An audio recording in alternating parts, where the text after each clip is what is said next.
All right, so I had an interesting problem here just now. After replacing the clutch on my car, we got everything done and we realized that this boot right here was not seated properly.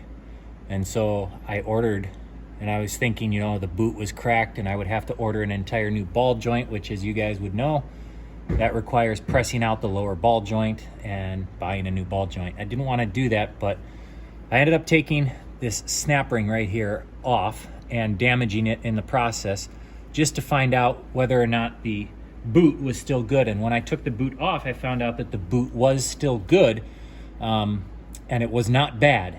So the integrity was still there.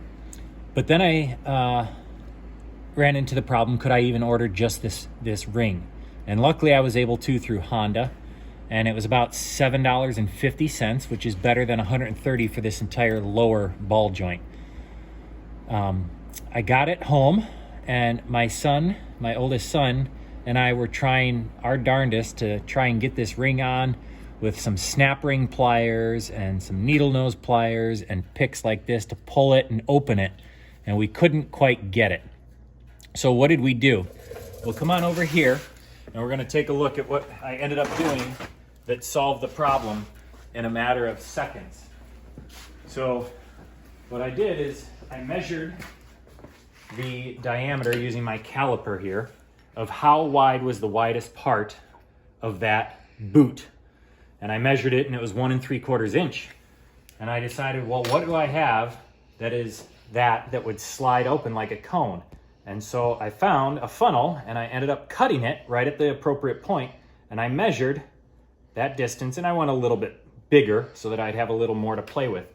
And what I did with this is I was able to slide the ring underneath here.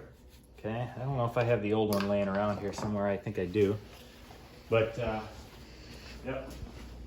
So here's the old one, and what I was able to do with the new one is I was able to slide it up this, and it was able to open appropriately, the correct diameter all the way up, and I was able to, with the help of my son, get it seated.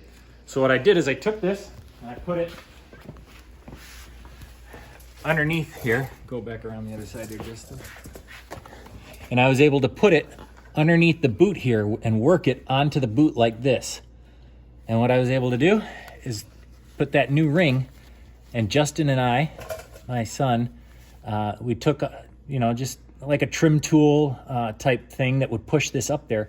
And between him and I, we were able to push this thing right up on and snag that boot perfectly. And it came off there, or it went right onto that boot perfectly. And so saved myself not only $130 for the lower lower ball joint itself, but it saved me all the work of taking everything else apart here, as well as taking it to a shop to have that pressed. So I was glad to have saved the money, the time, and now I can get this the rest of my project done here. So just thought I'd share with how I did that.